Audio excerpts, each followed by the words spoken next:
Welcome to Raising the Bar, the podcast that pulls back the curtain on the country's most successful leaders and how they elevate their business and their teams. Please welcome our host, Allison DePaoli. Welcome to the latest edition of Raising the Bar. Thank you for joining us today. We talk to CEOs about how they have raised the bar in their professional lives. And it is my pleasure today to have with me Amanda Moriuchi, who is the CEO of AppIt, which is a tech company that helps you build apps. And she's had quite a diverse background, and I think you'll get a very interesting view into how early career choices impact later career choices. So thank you for being with me today. Thanks so much for having me, Allison. So you've been on quite a tour of podcasts lately and quite missional in what you're doing. Will you talk a little bit about how you found your voice? Yeah, absolutely. So a couple years ago, I had a friend of mine. She helped me. I had reached kind of a plateau in my business. Sales just had leveled off and I didn't know what to do. And I'm a revenue driver by trade. I've been in sales my entire career. And so reaching this plateau was a gut punch and I needed some help. So my dear friend, Ashley, she had recommended that I do personal branding, which I was very resistant to. I stepped way outside of my comfort zone. I worked with a group called the Brand Builders Group. Mm-hmm. They're out of Nashville, but they serve people nationally. They're incredible. And they have a system to help you get really clear on who are you and why do you do what you do and what breaks your heart and how are you uniquely positioned to serve your customers. And, I had spent so much time in my career in sales learning about other people and seeing how I could help them that I didn't spend very much time getting clear on, who am I really? What do I value? What breaks my heart? What makes me mad? What gets me excited? And that group really helped put a voice to my heart, which I think since then, since I found my voice, I've really enjoyed being on podcasts because if I can help someone else along their path, then I've done my work. And that's been really fulfilling for me. And you were a marketing person. You sold homes for a while. You were very successful at that. And I think that, selling homes and selling cars is not the same thing, but they're very personal relationships. And mm-hmm. I think if you can be successful selling homes, that you are actually a salesperson. And how have those skills helped you over time? Because you're the CEO now, so you're not necessarily responsible for sales. I mean, you are, but not the day-to-day. Right. Yeah. So I started my career selling homes. This was in 2005. So, we really were living the high life at that point in time. This was right before The Big Short. And it was a fun time to sell homes. At the end of the day, I was selling a physical product, yes, emotional, and I was doing it in person. Mm-hmm. And then my sales manager and my mentor, Natasha, she, after The Big Short happened, brought me over to tech. And so I went from a business to consumer sale, physical product in person, to technology services. I wasn't even selling a product. I was selling, custom software. And this was right when the iPhone came out. And so this was the Wild West of technology. And I had to quickly transition from B2C product in person to B2B sales services over the phone and had to make sense of that. And I think how I started my career has what's made me so successful in tech because it is personal. We're working with people's businesses and we're impacting them on a deeply personal level. And if we mess up, the stakes are very high. It's not all that different from screwing up a home sale. I mean, We're dealing with the intimate parts of people's businesses. And when we do it well, the results are stunning. It's an adrenaline rush to help people be smart about how they use technology so they can grow their business and dramatically improve their lives. It's been a really incredible career for me. What is the most important thing you took from selling homes? Because I think that's such a fascinating, there's a complete science on how you sell a house. But every buying decision is personal. Oh my goodness. You hit the nail on the head. Every buying decision is personal. And I think starting in consumer product sales, which is basically what a house is consumer product sales, I learned to respect the emotion and the intimacy that goes into that. And if you could carry that through any sales career, that I think behavior of respecting the intimacy and the emotional swings that happen when you're making a buying decision, I think that's what's made me incredibly successful, is just respecting the process of what somebody has to go through to make a buying decision. It's not easy. And then on the tech side, coincidentally, building custom technology is not all that different than building a house. I mean, it's a very similar kind of a process. All custom software developers follow a similar process, much like home builders do, right? And that's because there's a order to things, right? You have to start the foundation before you do framing. You have to do framing before you install plumbing and electrical. You have to do that before you do flooring and final finishes. And it's the same with technology. There's a certain order and a process you have to follow. But all of us know there's a fundamental difference between a national home builder, so think like a Richmond Home or a KB Home, and a local high-end custom builder. I mean, we all understand the difference there. And I think knowing that and having that background has allowed me to be really clear in explaining how we're uniquely different in our industry, much like different home builders are different in their industry. And you are a tech leader now in Denver, and you speak pretty regularly. You also talk a lot to women who are building their own businesses.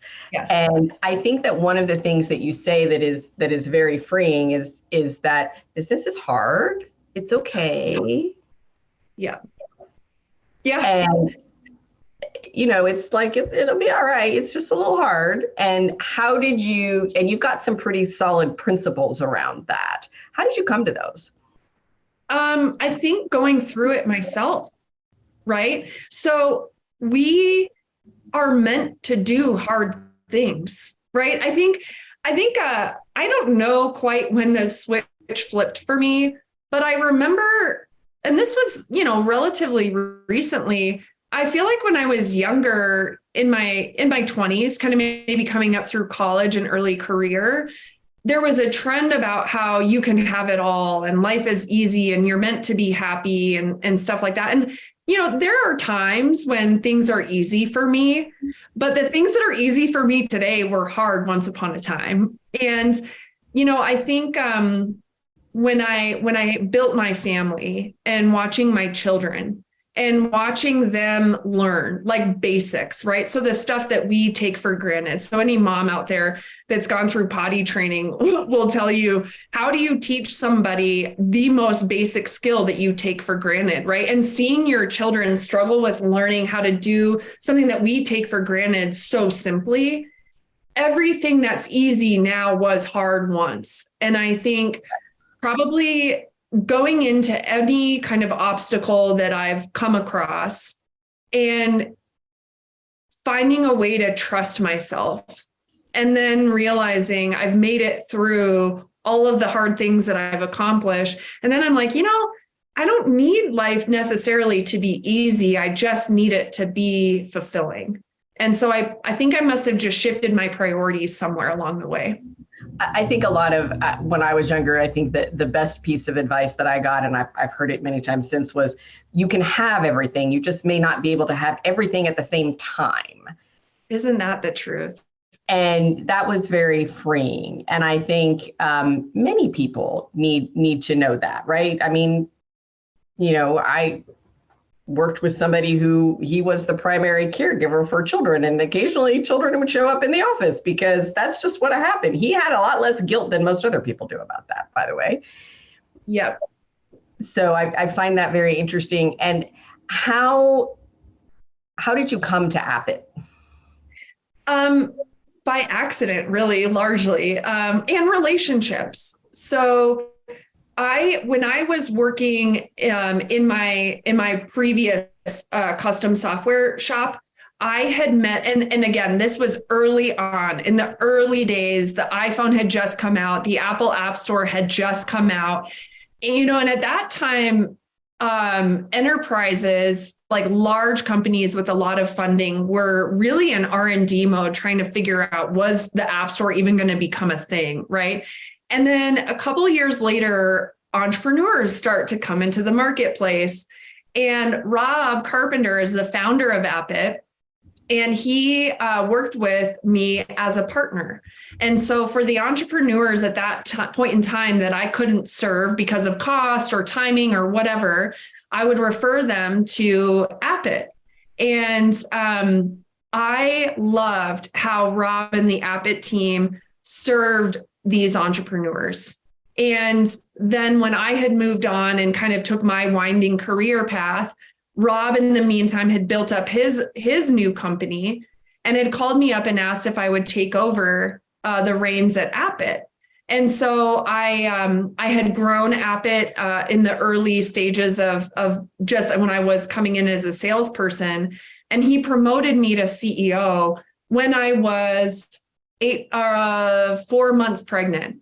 And so, I really have to pause and acknowledge what Rob did at that moment in time, because to promote someone, 5 months away from, maternity leave, basically, and into such a critical role, that is something that never happens. You never hear that. And the business is thriving, and I am thriving today because Rob had the foresight to do what he knew was right, despite, what was going on with circumstances at that point in time. And he really does deserve all the credit for that. So I think it all comes down to, I have built really solid relationships over the years, and I've maintained those relationships. And when a need arises and I'm in the right place to serve, that's really how my role at AppIt came to be. What is the most surprising thing you found about being a CEO and not a salesperson? Because in some ways they're similar, but not. Yeah. I tell my sales team often, don't be in such a rush to promote out of your role. Because I miss just the hardcore selling some days. It's so nice to just talk to customers and to have your finger on the pulse of the marketplace. That is such an exciting, invigorating place to be. But as a CEO, you have to temper a lot of your enthusiasm and excitement and being in the current of the marketplace with longer term decision making, data analysis, making sure all parts of the organization are working together. And it's, as much as I would love to just sell, blow up the top line revenue, you can't do that all the time and serve your customers with the quality and the attention to detail and the elegance that your customers deserve. And so I think my sales heart has broken a little bit in the CEO role, but I have a very full-bodied understanding and appreciation for my customers and my whole team. How did you find your love of selling? I joke around, Allison. I was born with the disease. I was talking with my CFO the other day about fun fact from our childhood. And fun fact from my childhood, I held the record for Girl Scout cookie sales for like 8 years. No one could touch me, right? And I was just born with that, I think, talent. And then my dad was a salesman. He was one of the best, most kind, generous, loving, giving people on the planet, and also the best salesperson. And he taught me that selling from a place of generosity and service is the only way to do it. And so he really instilled in me early on that sales is an honorable profession. And the way you best sell is by serving first. And then you can deal with, acquiring skills or learning over time. But I would say it started, I was born this way. And then I really cultivated that skill because I do have a love of learning overall. I'm passionate about, advancing a skill. So I think it's those two things. What advice do you have besides don't be so quick to want to promote out of your role for people entering the sales arena? Because it is an arena. I mean, it can be absolutely fabulous and absolutely brutal. Yeah, I would say any job can be absolutely fabulous and brutal. None of us are immune to hardship, right? It's going to come one way or the other. And that's point number one. Point number two, I view sales as simply a series of conversations where decisions are made, right? To either move forward or move on. And that's really all sales is. And if you think of sales as just helping somebody make a decision from a place of service, it's not what so many of us were taught selling is. And so to maybe take an inside out view and to view it as I am helping somebody on their path. They may work with me, they may not. And in fact, in a sales role, 9 out of 10 times, if you're the best salesperson on the planet, you're not going to have somebody that you're talking to be a customer. And so if you can be okay with knowing that you're going to get 9 out of 10 people are going to say no, for me, at least, it took the pressure off because I was like, oh, it's probably a no. So let me just get to know this person and see how I can help, Do you, I think those are very transferable skills to being a CEO, right? You help people, right? You now have a whole team of people to help, and some of them are in sales, and some of them are in accounting, and some of them are in fulfillment, and some of them are very technologically oriented. So how do you get into people's skin that way? Because the best leaders that we see always figure out how to get into people's skin and understand them. My goodness. I was just talking with a young professional about this yesterday. I believe that empathy is today's greatest superpower. And so, just take 5 minutes and step outside of yourself for just 5 minutes when you're talking to somebody and actually see and hear them and absorb what they're saying and try to experience what they're experiencing. And at the very worst, you create space for that person. And they walk away feeling like, wow, I really felt heard and I can do more now because I just needed a minute to be seen. I mean, how often in a day-to-day conversation do you genuinely feel seen by somebody else? It's pretty rare these days. Yep. And so for me, I'm going to set aside all distraction and I'm going to actually see and hear this person for where they're at today. And I'm going to ask more questions than I give advice on. And it's been a life-changing practice for me.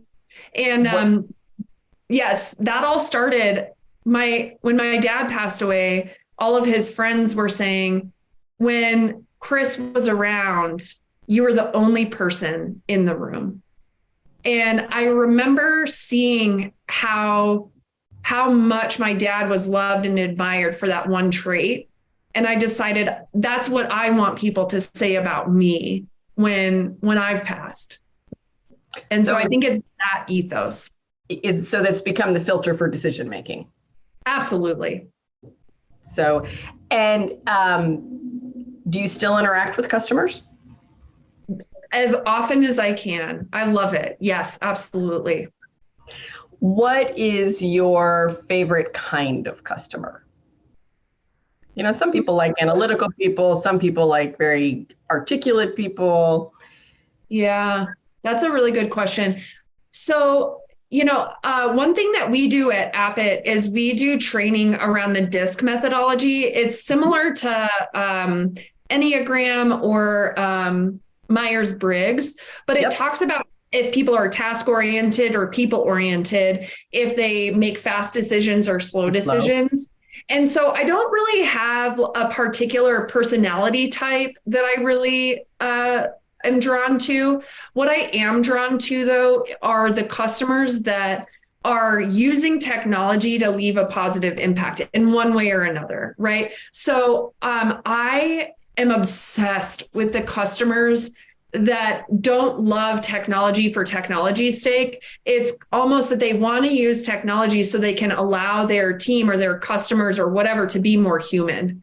I think that those are my favorites, are the ones that are like, gosh, if I could just automate this, then my employees can lighten their workload a little bit and maybe be more present with our customers or, things like that. Those are the customers where I get really, really excited to help.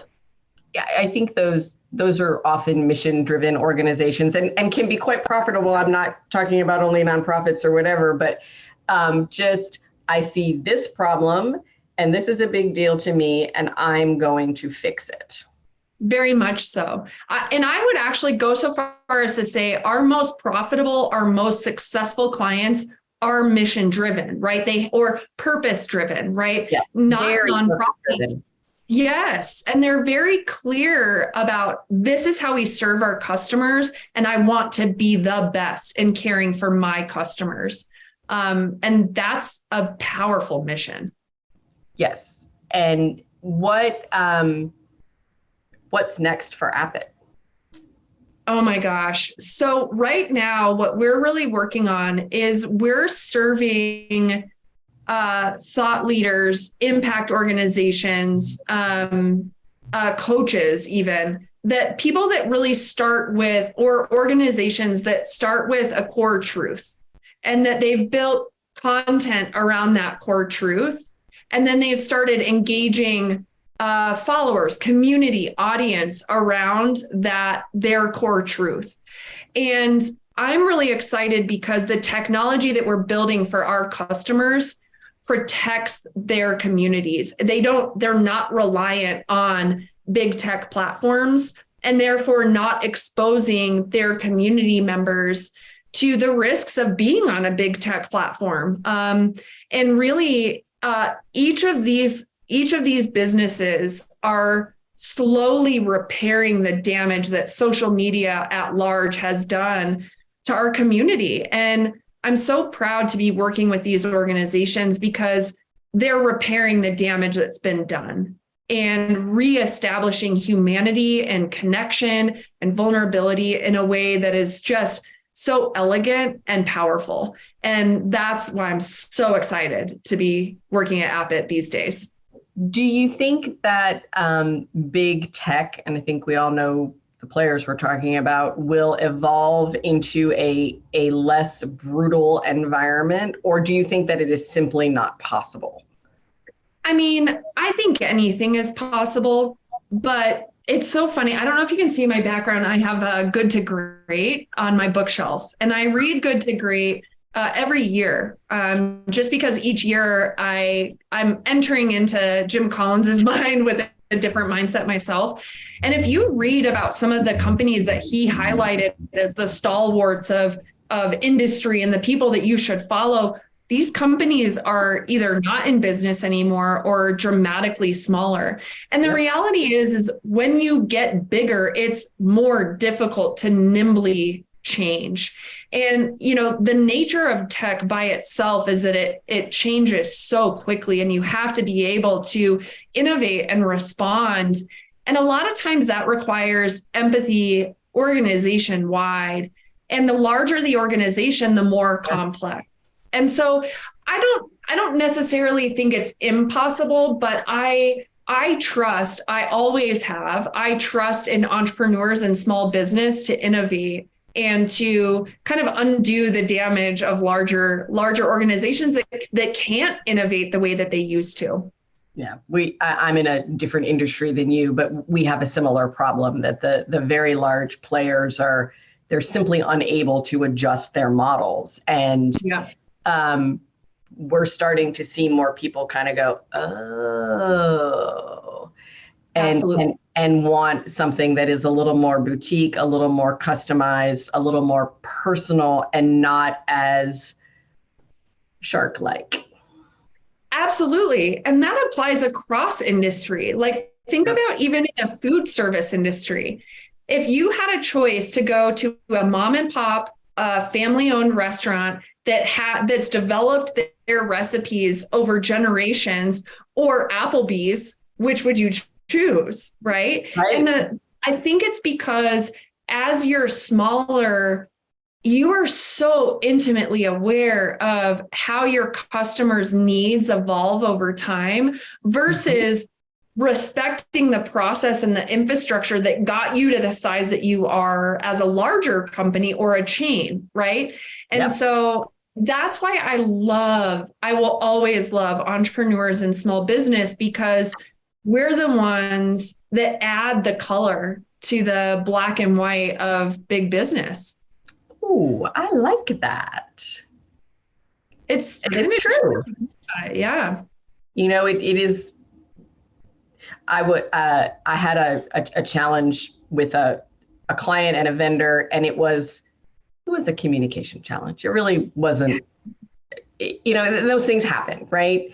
And so you just fix it and whatever. And I was talking to the vendor who owns the business and said, you know what? I understand. It's my name on the door too. And because it's my name on the door, it's the customer's name on the door, and really went out of their way to fix it. And that would have never happened with a large entity. It would have been just. Yeah. Sorry. So how do you keep that as you grow? Because you're growing. We are growing. For me, it's been who I choose to ask to join the team. Right. So I am still very, very close and hands-on to not only hiring and interviewing, but training. And my training model with every teammate on my team is you need to understand the heart that I have for our clients. And the way that you interact with our clients is a representation of me and a representation really of my heart and how I want our customers to leave feeling after they've interacted with us. And I think that's a lot more personal than just, hey, here's your onboarding checklist, here's your employee handbook, here's, these are our quarterly financial results, and what are your OKRs for the quarter, or whatever these like silly corporate things that people use. It's more than that. I don't think that we will ever be big enough that we will forget that the sole reason we exist is for our customers. And we are a services organization, so we have to have a heart for service every single day. And I don't see that changing. I also think that's why, like, as a services organization, you don't see professional services orgs get as large as some of these more product-based companies. Right. And yeah, so I will never be too big to care about our customers. I'll say that. What is your biggest professional goal outside of growing AppIt? Right recently, I've been on this kick about I want to see our clients get rich. Pretty much. And the reason why, so there's a book called The Science of Getting Rich. It's by Wallace Wattles. I talk about this book a lot because it changed everything for me. And in that book, he talked about how it's your duty to get rich. And the reason why he thinks it's your duty to get rich is because the process to go from not being rich to being rich demands so much personal growth. And as you grow, your pursuit of your goals changes other people around you for the better. And when you get rich, you show all of those people around you that it's possible to get rich, and therefore inspires them to get rich themselves. And so he says it's honorable, not only honorable, but your duty. And so for me, in our success, I start to look for our clients and motivate them to be like, hey, I want to make you rich because it's good. Money is good. It is not something that will ruin you as a person. It's a magnifier. And I want to see your goodness and your impact magnify out and ripple out and make positive change. I think so in every area of our society, so many of us are desperate for encouragement and inspiration and creativity and connection. And this is my biggest goal, is to support our clients in their work so they can spread that out. I think that's quite a goal. Yeah, it's a big one. We're pretty personally invested in our clients, and I'm always like, are we too invested in our clients? We are not. I don't think there's any such thing, right? I think there is pride of workmanship. Mm-hmm. I mean, doing good work, there's so much value in just doing good work. There's impact that comes just from doing a good job and caring. And I have not seen a downside yet in caring more than the next person. Maybe a little bit of stress, but yeah, okay, but I'd rather take that than not. Yeah. So we're pretty invested in our clients, and it's a pleasure to be invested in them. It is. It's very satisfying for all of us. I mean, we're not huge, but it's satisfying for all of us. How do you communicate that to your team? Oh man. So since the pandemic, we have been largely remote. I think because we were locked down for a pretty significant amount of time. And I think all of us just got so used to working remote. So we struggled for a while to find our groove in terms of how we remain connected to each other. And so today we'll spend the first, I want to say 5, but it's probably closer to 10 minutes of every meeting, just connecting on a human level, and how, what's going on in your world. My team is so funny. The sense of humor across my entire team. I wish I was funny. I don't contribute to that, but I think keeping that connection, those first 10 minutes of each meeting, that's really helped us remain connected, and remembering if we care for each other, our clients are going to be cared for just as well. So I think it's that. I also think too, I'm very clear on these are the behaviors within our team that make you successful. If you're successful, our clients will be successful. And then I would say the last piece is I really cared to make sure my team was compensated fairly and clearly. And so my hypothesis was, if I removed the financial stress and the job stress and like the fear that I'm going to be a mean boss or something like that if I created a positive work environment, that my teammates would naturally do their best work. And I think that because my team knows I care for them deeply, they have the space to care for our clients deeply. So I think it's a lot mixed in there. That was a pretty rambling answer, but. Well, but I took from that, and it's something that I see in our most successful clients, is that, yes, they care very much about their clients, but they care about their teams more. And that as they express that business performance continues to improve. And it comes out in a different way with every person, right? Because, people are individuals. That is very good advice. Thank you very much. Of course. Yeah. Do you guys remember the 4 Agreements by, I think it was Don Ruiz or something? Mhm. There was something in there, because it was on his talking about don't take anything personally. Yep. But he had a thought in there that if you're ever in a bad mood, are you going to give a compliment when you're in a bad mood? And the answer is no. You'll give a compliment when you're in a good mood, right? Mood.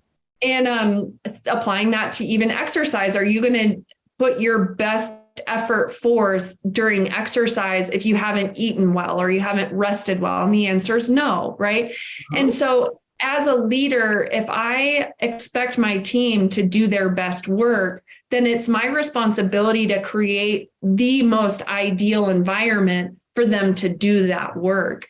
And part of it is respecting who they are as professionals. Another part is I have an affection for everyone on my team. I genuinely love, admire, respect every single person on my team. And I think that mutual understanding is what creates the space for them to do their best work. So I think that's been, I don't know, a bit of a gift in terms of mindset that I've carried into this role. I think that's a huge gift. And I think valuing people is so, and telling them that you value them in several different ways, right? It's not always money. It's not always praise. It's not always time. It's all the things. So, and I think we will leave it on that note. So value your teams, everybody, more than you think. You probably express yourself more is a better way to say it, because I don't know too many leaders that don't value their teams. So thank you for joining us today. For those of you that are listening, if you like the show, please leave us a review, subscribe wherever you're listening to this. It helps us spread the word, and we will see you next time. We hope you've enjoyed this episode. Raising the Bar is powered by AppIt Consulting, the country's leading independent expert in healthcare cost containment. Astute employers know there's a better way to offer health insurance, and we help them achieve it.